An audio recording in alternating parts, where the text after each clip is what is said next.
Howdy, everybody. I hope everyone's doing okay. This is the Running Prepper channel, Pete here.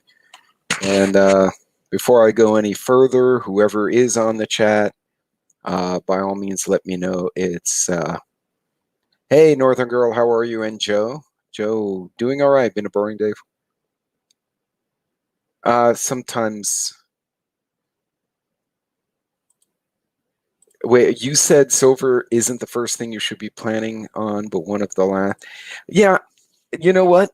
Everyone has a different take. It should be all of the above if you can swing it, but yeah, they shouldn't get triggered by it. Hey, Monique. Hey, Monique. I can't even talk. Hey, Northern Girl. Hello, hello. Um, if my voice sounds awful, it's because I literally drove this last month between the family trips and my normal crap. I think I've cleared 2,000 miles in a month, and that's travel miles, not actual commuting and like day to day go to the grocery store car time. So I'm feeling all sorts of fun. So I guess you guys can hear me, I'm assuming. So I'm going to take down this. Oh, I got Monique's comment still up there. And we'll take down that howdy and sound check thing. So to be honest, this particular chat is, thank you, Monique, is not going to be super organized. I know a lot of folks know me for being very engineerish, very technical, and I go through a whole process. And right now my brain is gone. Hey, Jennifer, how are you? So, by the way, Jennifer Cruz posted her, it's not baptism. What do I say baptism? Was it your ordination video? I watched about 30 seconds of it and it kicked me out. That wasn't your fault. That was where I was. Hey, Bug Dude, what's up? Yeah,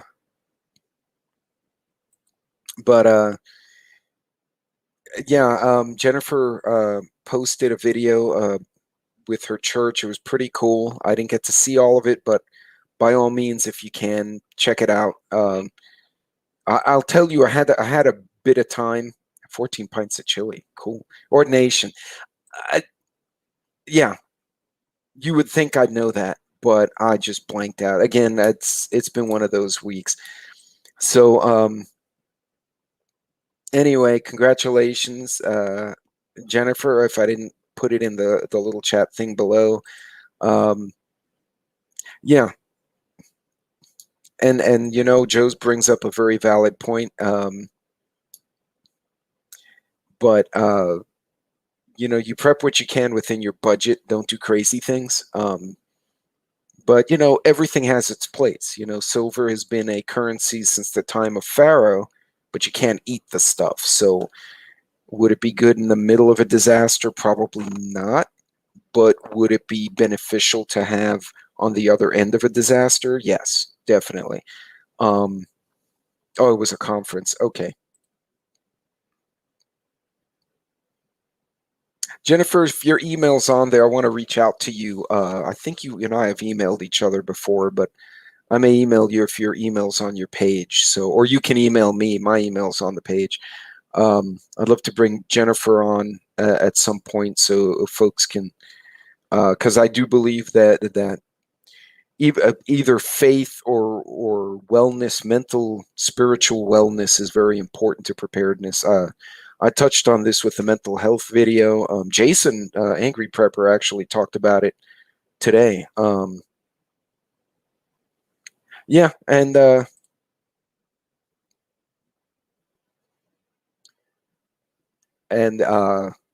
you, yeah, and things collapse. Okay, it isn't your about say. I'll go look for it when we're done here today.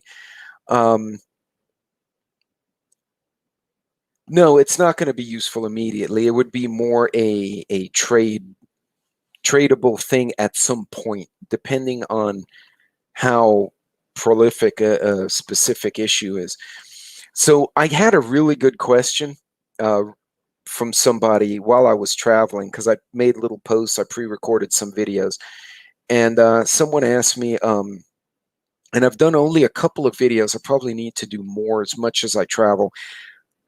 How do I prep for a road trip? even if it's just like an overnight. Like I got to go from city A to city B, spend the night there, do a meeting, grab my crap, come back home. And I did a video, but just a few of the things, the basic things. Make sure your vehicle's in good shape, get some rest, eat well, and plan your route and let people know where you're going. Also, let people know in your destination when you've left and when you expect to get there. We've actually had in the energy sector, it wasn't here in the States, it was overseas. A guy had told someone, hey, I'm going to visit this other facility, or I don't know if it was in Argentina. And he left and he never showed. And everyone's like, maybe he canceled. Like nobody really thought anything of it because he didn't tell anyone when he was leaving, hey, Annie Oakley, and when he was arriving. And so nobody really started looking for him until the next day. So a whole 24 hours went by. It turns out that the morning of his departure, he had packed his bag. He got about halfway there. He came out. He went to a store, and he had like an episode, but and he passed out in a store. But they didn't realize they didn't know which car was his, right? So this dude's passed out on the floor, and he didn't have any paperwork on him. So they had no idea who to contact. So he'd been in a regional medical center being treated for whatever it was, a heart attack or aneurysm or whatever, and nobody knew where he was. And by the time the family, hey, Jeep, hey, by the time everyone started realizing what had happened, it was a good 2 days. Had he actually had an accident and nobody knew, he would have passed away because nobody would have been looking for him. So it never hurts.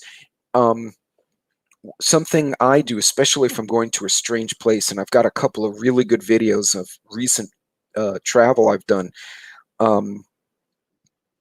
I would definitely take a copy, like if you have an itinerary, and send it to someone you trust. For instance, like if I'm traveling across Texas, say I'm going to Houston, right, which is away from where I am, and I'm going to fly or I'm going to drive or I'm going to Denver, I'll send my flight number, my itinerary, and which hotel I plan to be staying at to my point of contact there. And in the corporate world, it's like a lot like the military. We really keep an eye on each other. So I'll tell the people there, hey, I'm going to be there on this date. I even tell corporate security, hey, I'm traveling. So they kind of know. Now, if you're not part of a corporation, you can still do it. I know my pastor at my old church, if he was traveling, he'd talk to pastors along the way. And usually it was a social event for him, right? Because he'd like stop here, have coffee with this friend. He went to seminary with this guy, and then he'd arrive. And being that we're Methodist, he would drink. So then he'd show up at the other side, have a beer with an old friend. But people knew where he was going. So, hey, Kim, how are you? So it's really important to just keep in mind when you're traveling, find people you trust.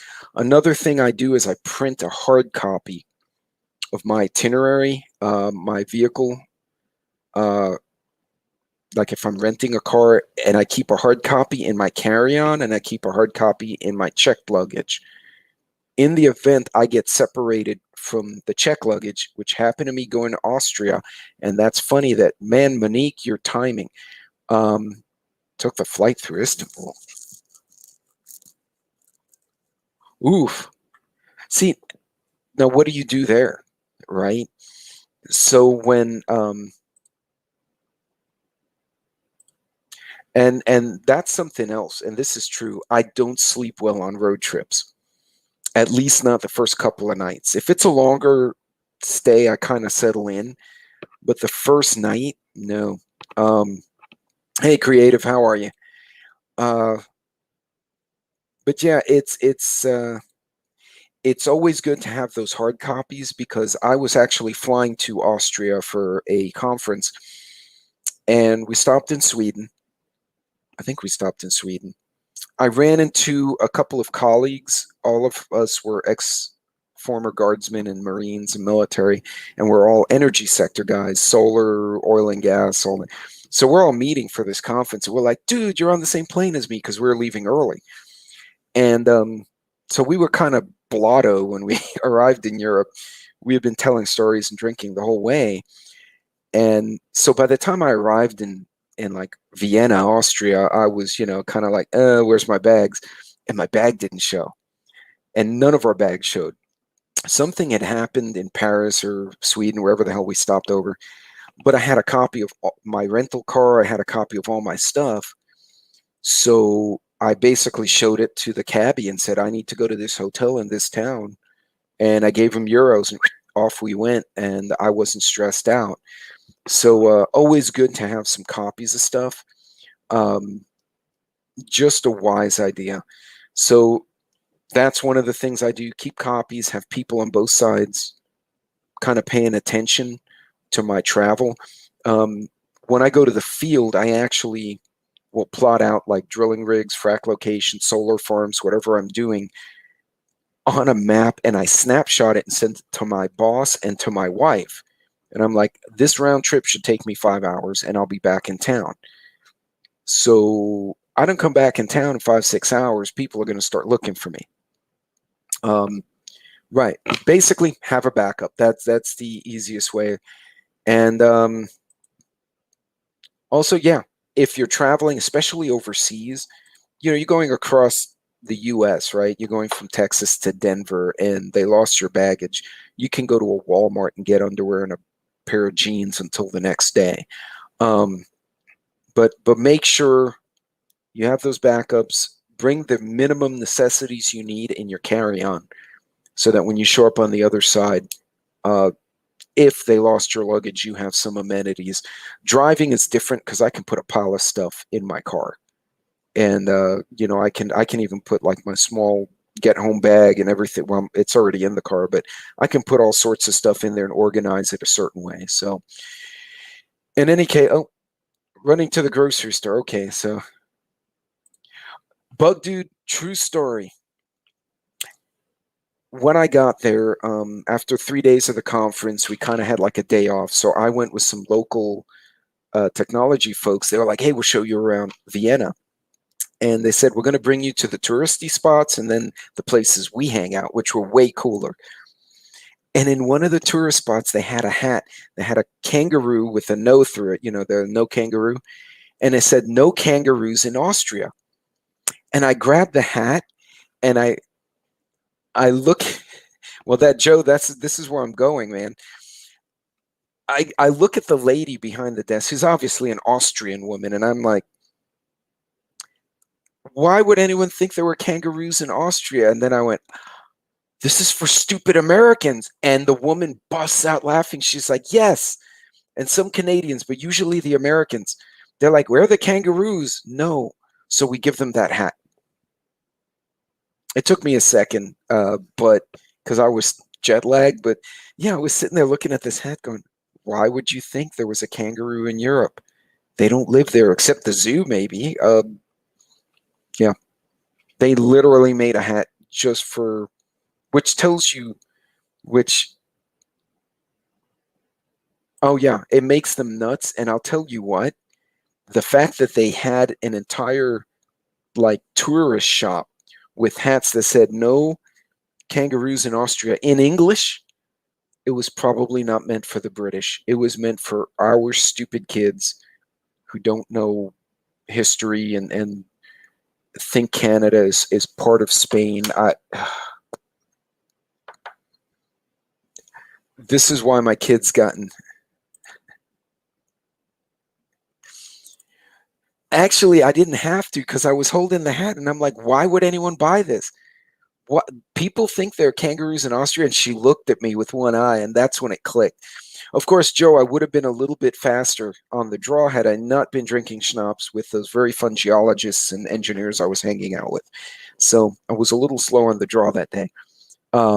Yeah, most definitely. But in any case, so I got some weird news. So I guess I'll throw that out to the audience today. I have energy stuff. I have stupid news. And then I have really freaky videos that people caught on their dash cams and apartments, like their security cam stuff. So throw some feedback in the chat. What do you guys want to, which way do you guys want to go? Because I'm like totally zonked. I'm actually drinking what we call, it's not an official name, it's kind of a Houston punch. And it involves vodka and rum with some other juices. So no bourbon. I just couldn't handle that. I needed something happy. No, schnapps is good stuff. Joe, schnapps is epic in cold weather. And what I would do, I would take those really fancy little bottles, stick them in the freezer, so it comes out almost like molasses. And I give little cups, like shot glasses, but like half full to everyone. Nobody could drink it fast because it was so cold, and it would clear out their sinuses. It is good for your sinuses too. So, any thoughts, guys? What do you guys want to see first? We can see some of the stupid and interesting news, or we can see the really creepy shit. And by the way, I have not watched the whole creepy shit video, so like I'll be watching it for the first time with you guys. So waiting to see if anyone has a preference. By the way, this is pineapple juice, shot of vodka, shot of rum, a little bit of grenadine to give it a kick, and you could throw a little seltzer, but I couldn't find my seltzer. So any takers, or we'll just go to the creepy videos because that always seems to be fun. So I had 3, and the first one I pulled up, creepy. Bug Dude's like, hell yeah, I want to see creepy shit. So let's see if we can get this going. And ta-da. So I will share that screen. Appenzella. You know what?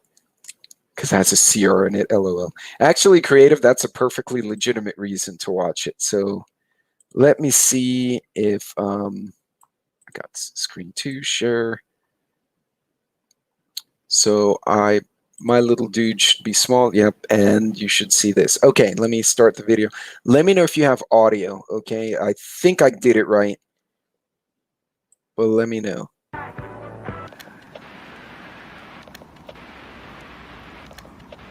Oh, sorry, dash cam footage, my bad. This first clip takes place in Malaysia in 2017. The dashcam footage itself features 2 guys driving through a windy residential area late at night. Everything seems to be going completely normal, when, as they start to make a turn, what looks like a person wearing all white can be seen sitting cross-legged directly in the middle of the road. I can see like Okay, did anyone even see that dude until the guy mentioned it? Because I legit would have run that man over. I'm just, that's a bit anyway. Scary. Yeah, that's a bit scary. That is very scary. That's All right, my traction control just came on. yeah, that's no good. Obviously terrified, the guys would immediately stop and back up their car to take a different route. The video offers no further explanation of what happened next, so it's unclear why whoever or whatever this was sitting directly in the middle of the road.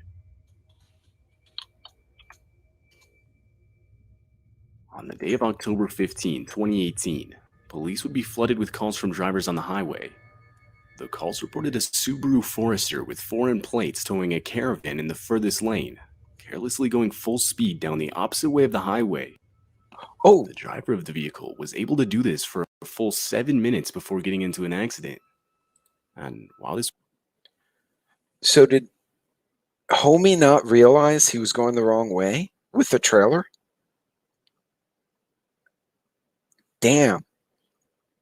Like, how drunk were you that you didn't realize you were on the wrong side of that? Well, that happens a lot in Houston, actually. It's kind of sad. Okay. Anyway, just This was taking place, multiple dash cams were able to capture the horrifying experience, showing drivers as they desperately tried to get out of the way.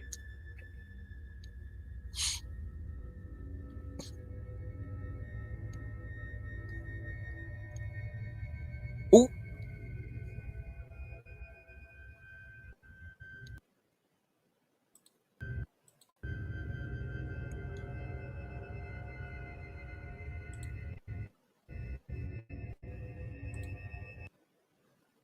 Maybe the chupacabra.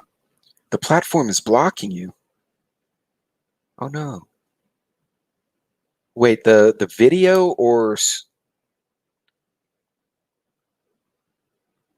shouldn't be blocking you. What? No, you're not blocked. Maybe I got in trouble. Or you got in trouble. One of us got in trouble. Let's see. Hold on. The guy's sandwich is having a malfunction here. Let's see if we fix that. We see more creepy shit. By the way, this is a good reason when you're driving to look as far out ahead of you as you can. Don't tailgate, because you have an ass hat like this going the wrong way. And Lucky, I tried to comment on Hutch earlier today, something Hutch posted. There were no comments available. I could like it, and that was all I got.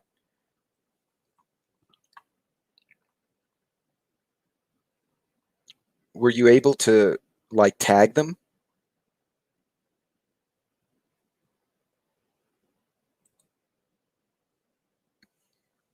The algorithm could be PMSing.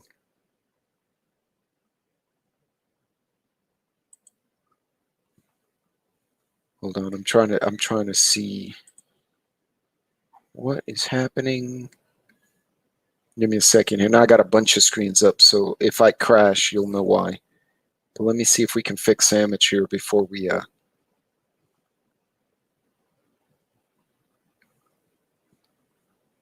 hold on, I'm trying to see.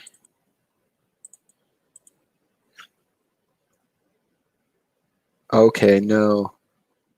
No, you're showing up. Yeah, I don't know. We pissed it off. It's offended. Okay, well, guys, if one of you has an issue, let us know. So the eventual accident ended up causing a massive pileup of vehicles that would actually temporarily shut down the highway completely.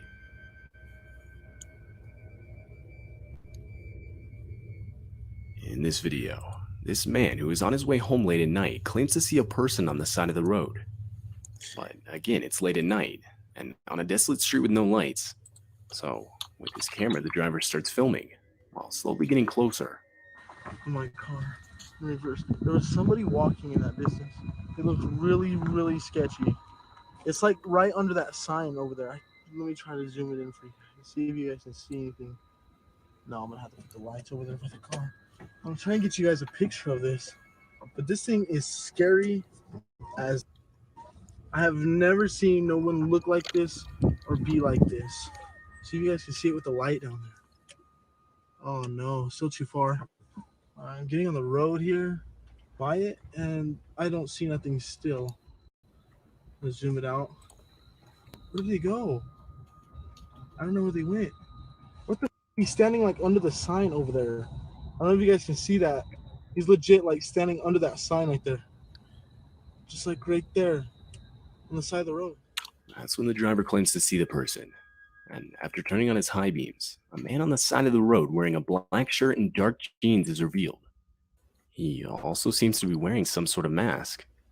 The guy's body language is extremely odd, but disturbingly, when the driver gets close enough, the man aggressively jumps at the car, grabbing the handle in an attempt to open the door. Do you see that right there? Do you see that? But they got like some weird mask or something on. What the is that?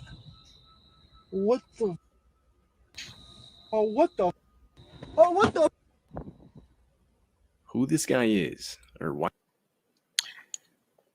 hey, Blue Sky, Klingon, and anyone else, D9. I think I missed JH. So, this one's a good example because in an emergency, you're trying to evacuate. And I've been through evacuations.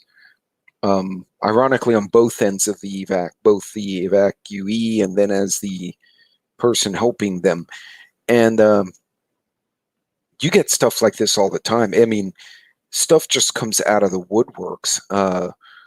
Keep in mind that the homeless folks and more importantly, not just the homeless folks, but all the mental cases that are out amongst the homeless folks, they will gravitate toward the shelter. So if you're trying to get to a shelter, you're trying to get out, they're going to be like this on the road.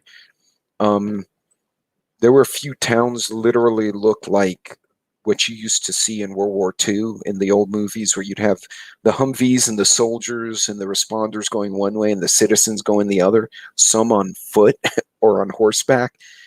But you can take a lesson from this. Just because he saw this creepy guy, he's in the road. You don't even have to hit the gas. Just go 30 miles an hour. And what's he going to do? Like run into your car? The fact that he slowed down to take a picture, which, you know, we benefit from that, right? But that, oh, wow. Lucky just got kicked out entirely. Well, that's not cool. You know, I don't know. They were picking on Lucky, and then I guess you got the gris-gris, and they may have gone after Joe. No, Joe's fine. Hey, Arkansas. But this is a good example, right? Northern girl, she's trying to get everyone at once.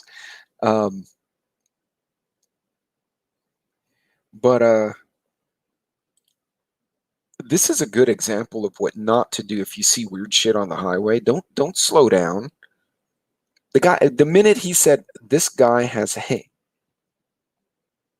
Oh, so you switched accounts entirely? Well, I'll be damned.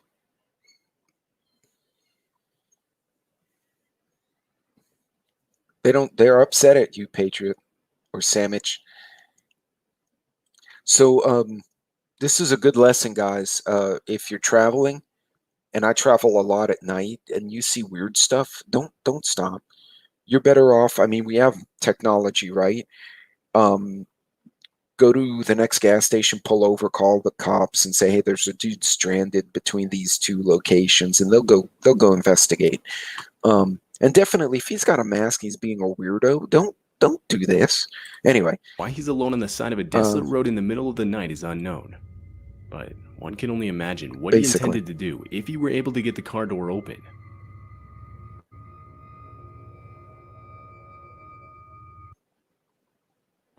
Some shots. All right, so now we got the stupid commercials here again. So we'll stop sharing until the stupid commercial passes, because nobody needs to see that.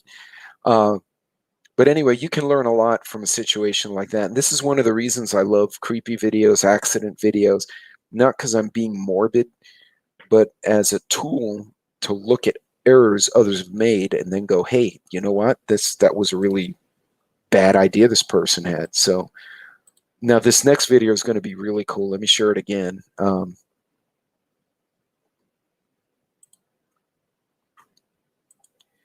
So this one's very relevant to what happened recently. So let me know if the sound came back. It should be on. Taken from a police cruiser during California wildfires back in October of 2017.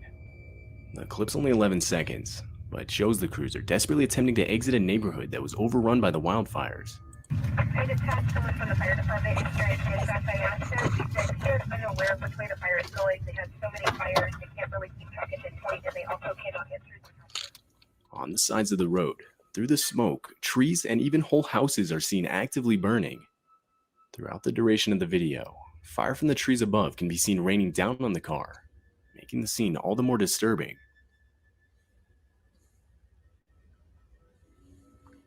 This dashcam footage was taken way back in 2000. Hey, Appalachia. And by the way, our friend Appalachia, she had some really good stuff. I think it was yesterday she posted, so definitely take a peek at her stuff. Now I can't remember what the hell you were talking about. And I commented too. I'm losing my voice. I'm losing my mind. It's just one of those weeks. So, but yeah, going through a flood or a fire, if you can't see the road, either because of water or smoke, it may not be the best way to go unless you have no other choice to go that way. And and I was watching y'all, as Monique pointed out, y'all's group last night, y'all dressed up, and I was falling asleep. I was so tired from that trip. I'm like, I'm going to be sick in the morning. I need to go get some rest. But I'm going to have to watch it on replay later.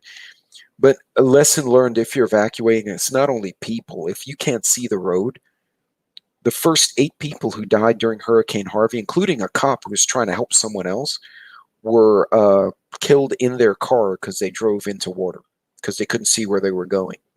They thought they were going on a road, and they went into a bayou, and the water's moving. You may not see it at surface, but it's moving underneath. And once you're hung up, that's all. So don't do that. Again, good lessons from someone else's experience, but let's keep going. Let's see what else. 12 on a desolate road in Russia. Quickly noticeable is a makeshift roadblock made from a tree branch and multiple bottles intentionally placed in the middle of the road. Right next to it is a driver stopped with their hazard lights on, who is also supposedly stopped by the roadblock. As the 2 drivers get out of their vehicles to move the obstruction, a car's headlights in the background can be seen getting closer.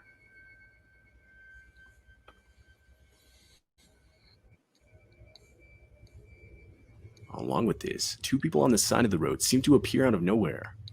Many commenters responding to the video believe this footage captured a failed ambush attempt, and that the roadblock was intentionally set up as a way to force drivers to leave the safety of their vehicles to clear it from the road, which would therefore leave them vulnerable to an ambush. One commenter even predicts that the ambushers themselves were either the people in the car down the road or the people on the side of the road. Whether this is true or not is still unknown, but still making for a disturbing experience nonetheless. We had a running rule on some of the ranch roads, the lease roads out in Texas, all over the place, South Texas, West Texas. When you stop at the gates, especially in the dark, you open carry or bring a dog to alert you. Aside from the coyotes and wolves or whatever the hell else is out here,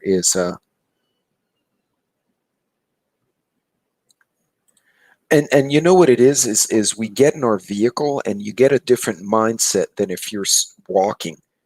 You're walking and you see an alleyway and it's dark and scary. You're like, I don't want to go there because muggings occur. But, this obstruction, I guess they would have had to make a judgment call. Can I go through it and not lose a tire? Right? That gal who was pulled over on the side of the road with her blinkers on, she did something smart. She didn't get out by herself. But at the same time, she didn't know that the second guy who showed up, the one with the dash cam, who turned out to be a friendly, could have been the very person or affiliated with that roadblock. So, yeah, absolutely. Northern Girl, I found a convoy of plow trucks going from Binghamton to Buffalo to Syracuse to Buffalo while I was driving upstate New York. And I had a CB. I followed those guys for 6 hours. There were people crashing on the side of the road. And I asked them what channel they were on. And I just followed them. Because, yeah, I couldn't see a thing. They could, but I couldn't. Yeah. You need to be aware of, don't stop the car. And Joe, you may be put in a situation where you may have to leave that area. But again, it's a judgment call. But at the same time, getting up by yourself unarmed in the dark, you're just stacking things against you. I actually found a video of just talking about flashlights. A drunk got belligerent with a driver, and he had one of those really bright strobe flashlights, a tactical light. And so the guy got belligerent, and the other guy didn't want to pepper spray him or actually harm him, but he needed the drunk away, and he popped him with this like 1,000 lumen flashing light. And the drunk, he may as well have smacked the drunk. I've never seen a person react to light like this. He backed up and he crawfished and hit a wall, and then he went straight to the ground holding his head. And the guy grabs his girlfriend and they run away. So even a flashlight, floodlights. Oh yeah. And if your first car up, you can floodlight the whole area. Yeah, and one of the reasons I focus on some of these travel videos is because I spend so much time on the road. I have to think about stuff like this all the time. I'm trying to figure out how to reinstall my old CB into my new truck without breaking the new truck. But having some alternate communication, even if your CB only reaches the production trailer or a local trucker, you can reach a truck on the highway. They can get the state troopers for you. So,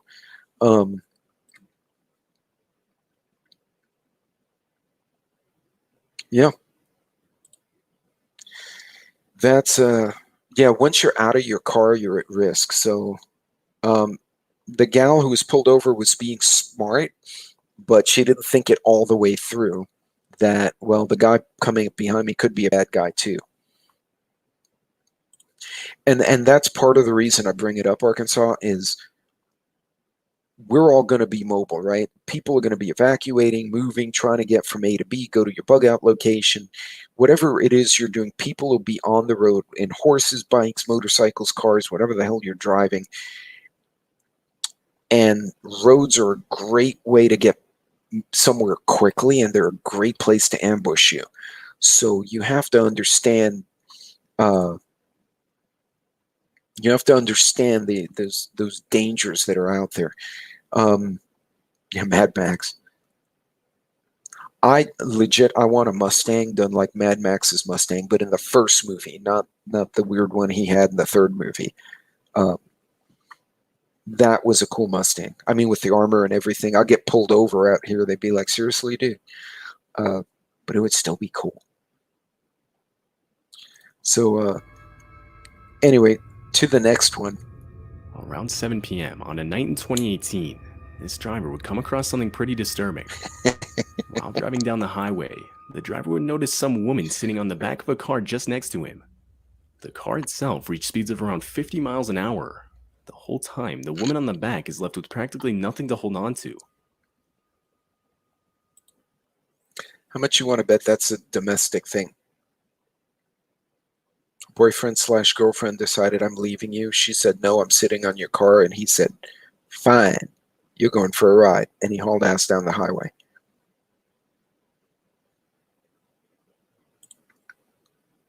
And that's not a bad place to be. You could just listen. Maybe if the TVs are still working, turn on, watch the chaos around you.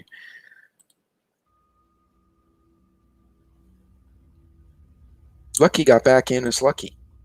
I just realized that. Sorry, Lucky. Eventually, the vehicle would stop. And later on, the woman can be seen, now off the back of the car and aggressively attempting to open the car's door. Was she in like a dance dress or something? Hey, Donna. She's pissed, that girl. But shortly after, the video would abruptly end. What caused the whole situation to transpire in the first place is unknown.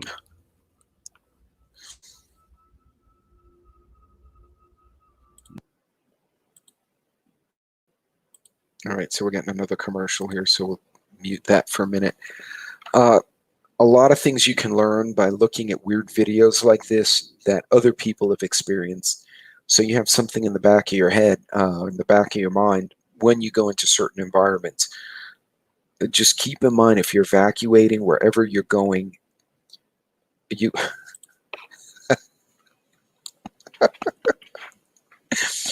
that's possible. Well, I don't know what happened. Hold on a second. Here we go. All right, let's try that again. And here we go. Oh, maybe not.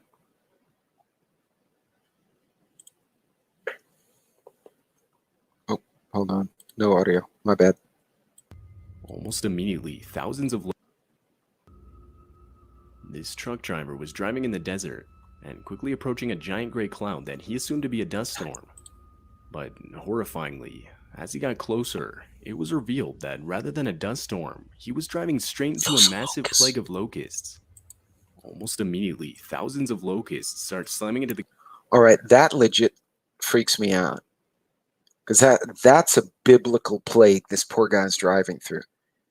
Could you imagine driving down the streets or driving down a highway and you drive through that? Donna's trying to get her hellos in. God. You can eat those things too. I don't know if I could, but you The can't. guy's But truck, making it increasingly difficult for him to even see in front of himself. those are the stupidest bugs. Look at them. Shit.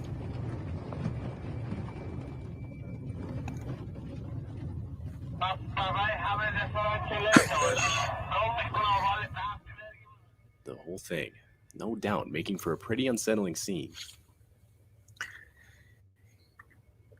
Damn. This video features a man and his wife on vacation in India. After spending the day at a local city, the couple finally decided to head back to the resort they were staying at on a rented motorbike at around 10 p.m. at night. But after around 10 miles, it was becoming clear to them that they had missed their exit. Figuring it was too late at this point, the couple ultimately decided to keep going straight in the hopes of getting back to a main road. The couple was now miles away from any kind of civilization. And disturbingly, as they kept going, a woman wearing all white standing on the side of the road can be seen slowly coming into view.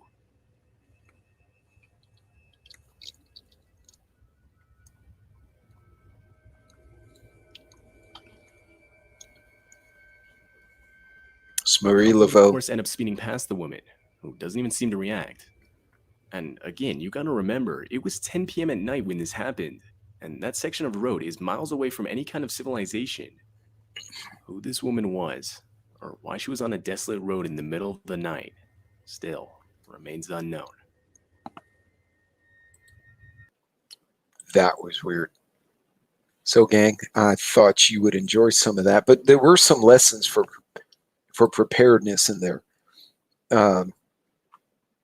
You know, when you're on the road, even if someone else is having the disaster, you know, if a hurricane hits Houston, it may be, I don't know, a Wicca. It's like the guys in the suits from my last video with the weird little bowler hats and the umbrellas. How creepy were those guys? Prepper X-Files. You know, that would be a neat theme. God, that was weird though. But yeah, guys, there's a lot of things to learn. You're on the road, you're by yourself or with your family. That's why travel preps are super important. And they're what you bring into your car, you can't necessarily put into a airplane. So a lot of my preps, my like EDC and get home bag kind of stuff is very modular, right? So the guys are like, hey, we need you at the deer lease. I'm going to literally unpack my day-to-day jogging backpack and put that into my ranch backpack, reassemble everything, and I'm out the door. It doesn't take me very long to do it, but I constantly am having different environments. So that's something to keep in mind is modularity when you create your preps.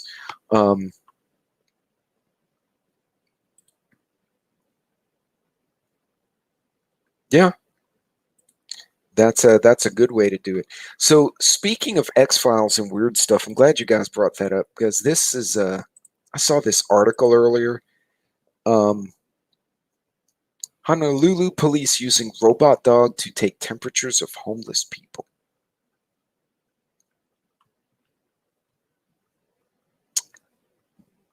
Man, look, if I was a homeless dude and I was drunk and sleeping on the curb and just minding my own business and this thing rolled up to me, I'd die.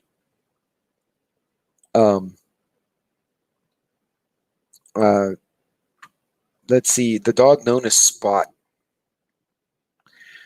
has been used by Honolulu police to scan the temperatures of homeless citizens at police-run shelters. If they're already in the shelter, just use a little beep gun. Spot can scan temperatures from approximately 6 feet away and then generate a photo of the person. Well, that's convenient.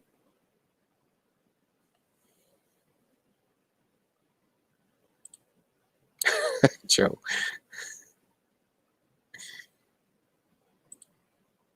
Yeah.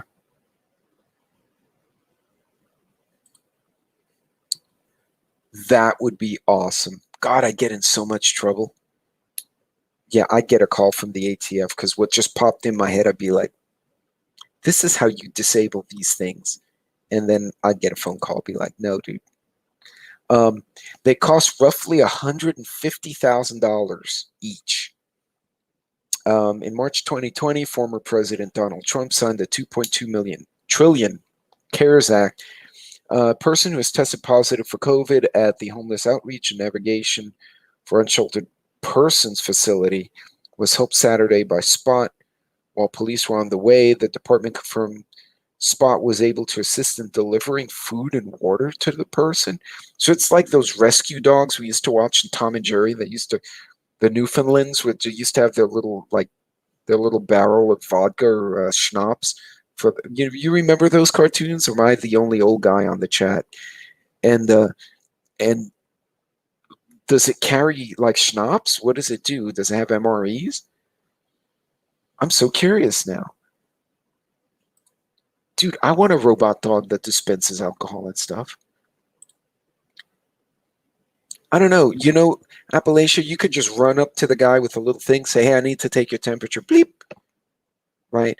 You know how many of those little bleep guns you can get for $150,000, but they decided to put a robot? This is a precursor to something else. Thank you, St. Bernard. I just blanked out.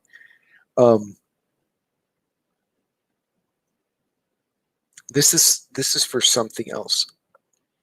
The fact that it takes the temperature, takes your vitals, whatever, takes your photo, and they've now documented that homeless person, which may or may not be a bad thing depending on what you think about it, but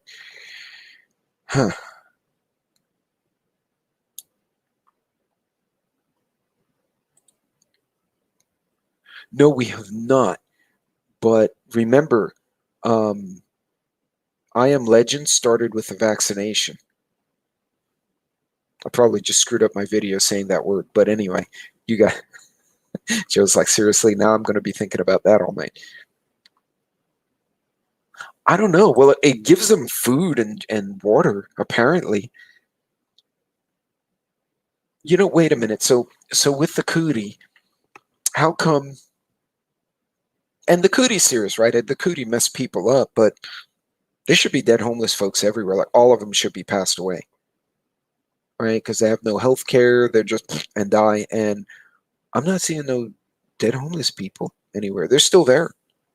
They wear their little mask and they go about their business. And it's like, anyway, something to think about.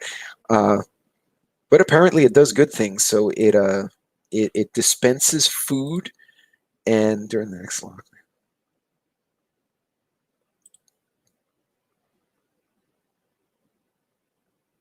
Yeah.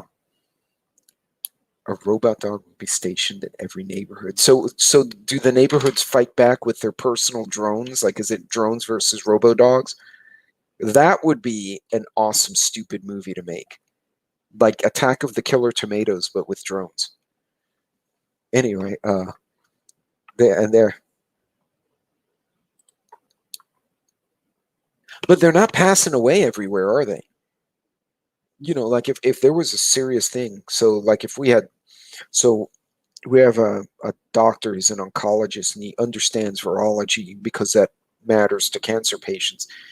And I was like, what do you think of this current cootie? And this person said, it's not nice and it messes people up. It should be used with caution, but we could be so much worse. And I looked at him, I'm like, all right, I bite. How could we be worse? And the first words out of his mouth, smallpox variant. He said, that would be bad. But yeah, that would be people. They would be like contagion. They'd be like on the street. We're not seeing that. So this one, so I had another one. Wait, hold on. I got hit. Maybe it's because it's what I study, but I got hit with a lot of energy stuff, and some of it actually concerned me. I'm going to share it with you guys. Yeah, I'm sure they're healthy. I mean, as healthy as like they are, but yeah, I totally get what you're saying. Well, that's like The Division, that damn video game my brother plays, where people just pass away and whatnot. This one's interesting though, just to add to the fun of the cootie. And I used to read their financial reports for energy sector. So Blackstone is an investment and an analysis company. It's kind of like a Fidelity or a Bloomberg. They do venture capital. These guys are legit. Like they do some really analysis. Oh, dude, when everything broke out, I bought Contagion. I was like, this rocks. No, I'm watching that, and I watch what's going on, and I'm like, you got that right, but you didn't get this right. But I digress. So everyone's hearing the energy crisis. So this guy's predicting that probably so, Appalachia. Warned Tuesday, high energy prices will likely set off social unrest. So oil climbed $85 a barrel, or just above on Monday, right? So gas is anywhere from $2.90 to $3.50 on the left coast. It's up in the $4 already. But natural gas has been for years, for decades. Let's see if it comes up. Has been in the $2 to $3 range per MCF, which is 1,000 cubic feet. Let's see if these guys. No, they're still talking about Europe's stupidity. All right. Nope, sorry. I thought that would have better information than it did. But part of the problem, he said, is that it's getting harder and harder for fossil fuel companies to borrow money. So they're squeezing fossil fuels because they want to be green, but they're not they're not making up that voltage or the joules or the kilowatts in another way. They're just reducing the energy because they don't care. So yeah, there you go, $4.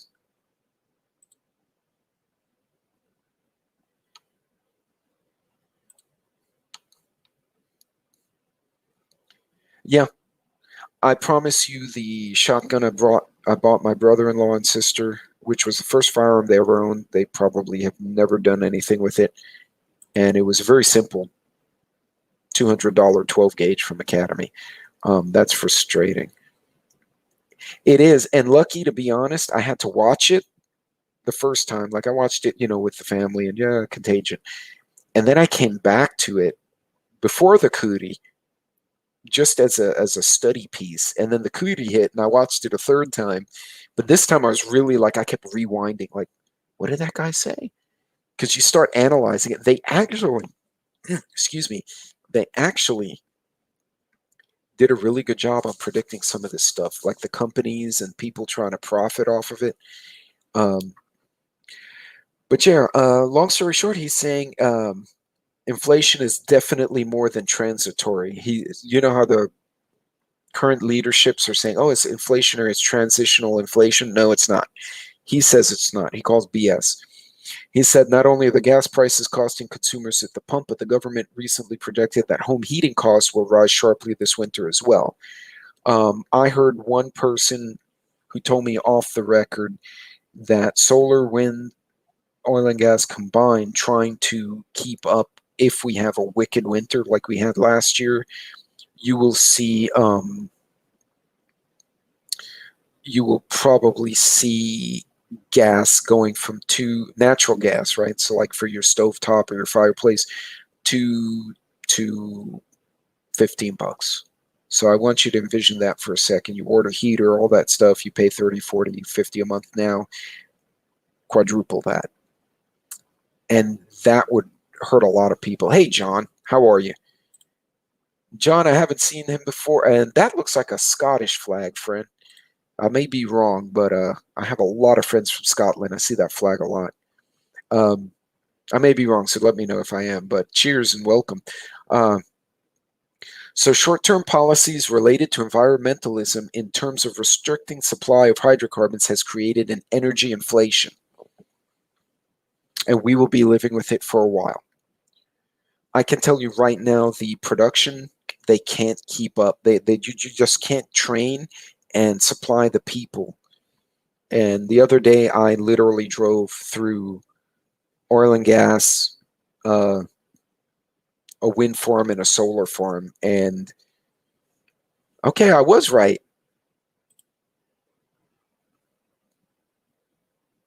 We're great. And my one time in Scotland, I was there the only week it was sunny for the whole month. They said I brought the sun from Texas. And it pissed on me the last day I was there. I was soaked when I got in the airplane, but side story there. Guys, energy. So let's think about this for a second. They're making decisions that are creating energy price inflation. They're printing a shitload of money, which is creating inflation. They're giving stimulus, which is creating not only inflation, but it's demotivating people to work.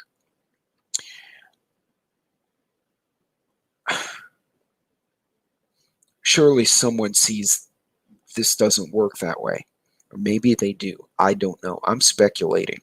But this is going to hurt. You know who this is going to hurt? It's not going to hurt the lawyers and the CEOs. It's going to hurt the folks who work for a living, who are fixed income, hourly income. The small businesses are getting killed because they can't hire anyone. Even here in Texas, which for the most part was like, this is what we think of mandates, and did their own thing like Florida did. There's stores that are completely staffed by high school and college kids because other people don't want to work. And the kids are like these, to be fair, the younger generation that's growing up in this, the high schoolers and the young college kids. Yeah, well, that's the point, right? We've created a bit of an aristocracy. We've created an aristocracy in our leadership. And local politicians are much more wary because they can get kicked out by 10 votes. In a 400 vote race, you lose 30 votes, you're done. But that's a good one. That should be a t-shirt. 2 weeks to flatten the curve, 2 years to flatten the country. Bug, I'll make a deal with you. If I actually get around to making a t-shirt about that, I will send you one on my dime, dude, because that is freaking awesome. After which we'll both get banned from YouTube, but it's still funny. But yeah, so this is going to be a problem. You add to the food, the supply chain, the food inflation, the clothing inflation. That's problematic. So then you wonder, well, yes, by the way, Monique's kitchen is super, super nice.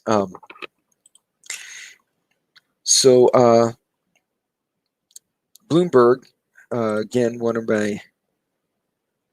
they have this one, which I thought was interesting. La Nina threatens to worsen the energy crisis. So it's almost like they're kind of warning us. Not only have we screwed up, now nature's going to go and kick you in the butt. Which is why I did the video on the little buddy heater and some of the other stuff I'm doing. You may notice on Thursdays I do my technical videos, and you're going to start seeing them all out of order. Part of the reason is because stuff that's time relevant, I'm going to move closer to now, and then I'll put my comparison of the Springfield XDS versus the SIG 365. I'm going to push that later because the pistols aren't going to change, but the weather is, But yeah, this is lower than usual temperatures from China to Japan will add power demand. China's already hurting. Oh, they locked the article on me. They suck. Okay.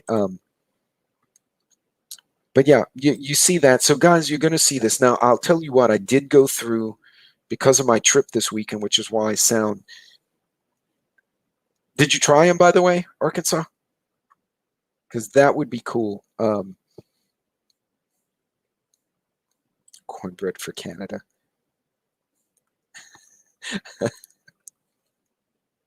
So I did travel. So I went basically, and Lucky will know what I'm talking about. I've basically hit Midland, Abilene, Houston, Austin, Dallas. Didn't go to San Antonio, Huntsville, Conroe. I went through a lot of cities, both in the last month, both on business. I basically, if you took Texas and you did the squiggle in the middle, that's basically what I've done the last month. And I'll tell you what, the supply chain is not to where people are starving. It's stupid. So I went to one store and I wasn't buying anything because I'm on the road. Where am I going to put like beef, right? I looked, no beef. Okay, they had chicken. So you have a substitute. Then I went to the next store, pile of beef, no chicken. I'm like, really? Y'all should collaborate and spread that out, right? Another place, no juice boxes. But the bottles of juice, like you put in your home fridge, not the stupid little cans you give your kids, all over the place. Made no sense. Little green propane tanks, one Walmart had a pile of them. The next Walmart I went to, one. So in my own town, what I did, there are two Walmarts on the opposite end. So I went to one and I kind of walked through stuff I would be interested in. Then I went to the other one. They had canning supplies on like the countryside of town versus the uptown area.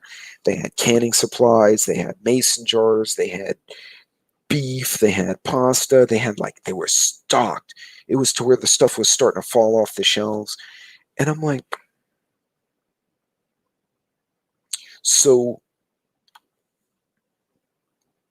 the only thing I could tell you for this supply chain thing is you're going to find what you want, but you got to look for it. It's going to be inflated. And I think if you look at that little survey I did, Joe put some good comments in there. So did a few other folks. I think Arkansas did too. You can find, and this is another one. Yeah. So Northern Girl, true story, during the freeze here, we got a pile of snow in this part of Texas. So we were basically, if you didn't have a 4x4, you were staying at home. And even the ones with the trucks were like, yeah, I don't have anywhere to go, screw it.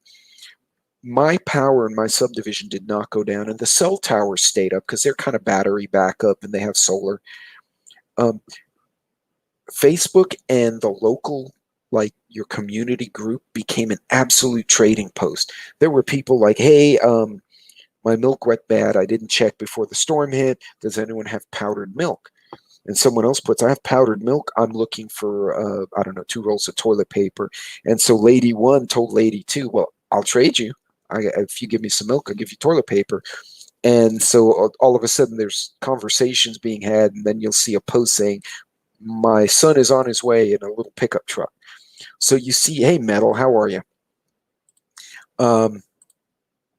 Hey, Loretta. That's not too bad. That's a bit inflated, though, Lucky. That's not terrible. Yeah, so and Arkansas has a good point. Hey, Metal. Look for those substitutes, right? Now, I've talked about that, the business concept, the 5 forces of business, according to Professor Porter. It's the same thing applies to preppers, right? So instead of the threat of a substitute product, like I'm making a red cup, well, the other guy makes a red cup, that's the threat. Here you're going to flip it around and say the benefit of substitution. I can't find a red cup, but I can find the yellow one. Well, hell, it does the job, right? Start looking for that. Okay, we found it $1.99 at Sam's out here. The big, like, cut chicken breast. So that's interesting to see that. You guys are a little bit inflated there, but it's not terrible. Love to have a taco restaurant store. Well, there's plenty of that in this part of Texas. So definitely, if you're down here, you can definitely find it. Yeah, we started talking about dinner. Now everyone's hungry. Guys, just keep in mind, you can definitely find those substitutes economically if you look for them. Now, just take that time and shop around. Do what I do. I collaborate with my friends, and I'll be like, dude, I'm looking for this widget. I can't find it. If you see it, sorry, oh, my nose. If you see it, pick it up for me. Let me know how much it is. I'll Venmo you, right? So I have guys will text me and go, dude, I found 22 caliber ammo. I found whatever, some widget. And we have entire text chains of local, colleagues of mine, all trading information, and it's become a trading post. So Northern Girl's absolutely spot on. Use the social media to your advantage.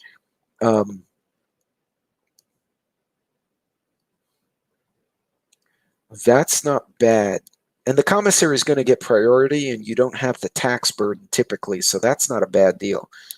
That's assuming you don't get kidnapped in Fort Hood, but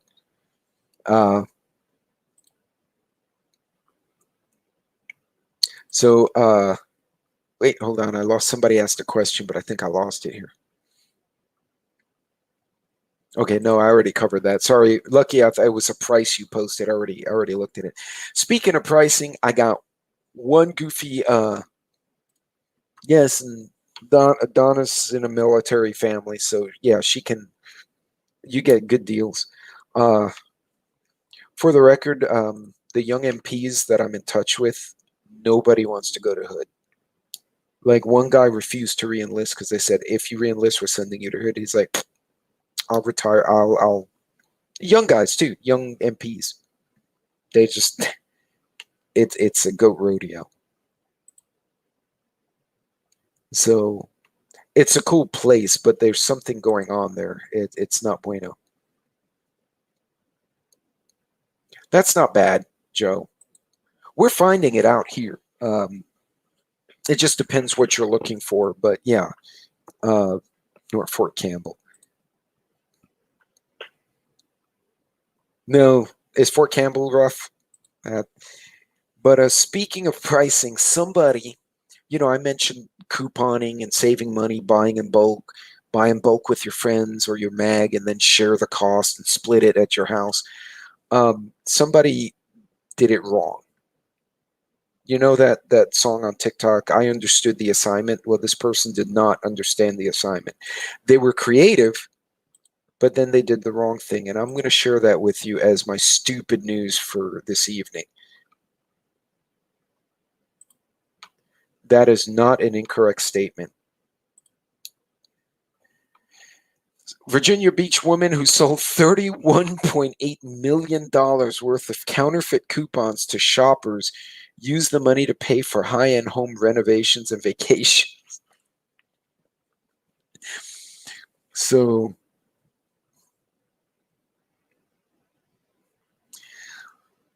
guys, that Lorianne Tallons, 41, was sentenced to 12 years in prison last month after pleading guilty to mail wire fraud and healthcare fraud. Her husband, Pacifico Tallons, well, that's a cool name, 43, was sentenced to more than 7 years in prison for his role. According to the FBI, Tallons used the profits to buy high-end home renovations, including in-ground swimming pool, sunroom. The family also enjoyed shopping, eating out, and high-end vacation. Tallons, dubbed the criminal couponer by the FBI, used her graphic design skills to manipulate barcodes for coupons at nearly any store in the country. In total, she collected $400,000 over 3 years. There may be chupacabras in Fort Hood. There were coupons in every jacket pocket. They were stuffed in their vehicles.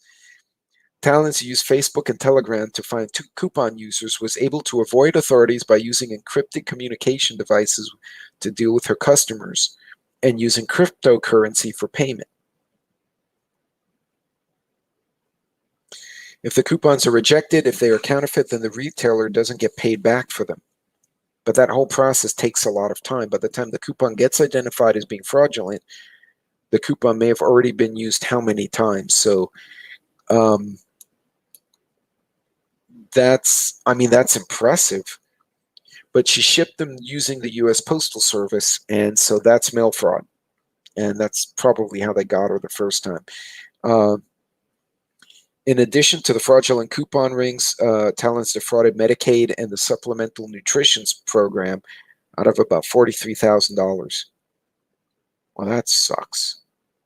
In the meantime, their people legitimately need that food. They're not getting it because this person's a creep. But you got to admit, that's really impressive. So, guys, ladies and gentlemen, if you're going to coupon that, don't do this. They don't like that. And that's kind of chinchy. But it's it's definitely interesting. So, ladies and gentlemen, I'm going to call it now. We're right at about a little over an hour. So, if you have any questions or you want the links, I should have posted them. If I did not, you want to hit me up for the links, I will absolutely make that happen. But until next time, ladies and gentlemen, be good, be safe. I'm going to call it because I'm still zonked from my trip, so my brain is kind of gone. I hope you got something out of this one. I thought this was really goofy stuff to talk about, but it's relevant. I mean, especially those roadside videos, those dash cam videos. Guys, we're all in our cars. Think about it. You got an 8-hour workday. You spend 2 hours, an hour or two on either side driving. Okay, you spend a chunk of time in your automobile. Think about what ifs in your car because you're stuck. You could be toast. So, guys, take care. Be safe. God bless. And I will see you later this week or during the weekend. Take care and be careful on the road.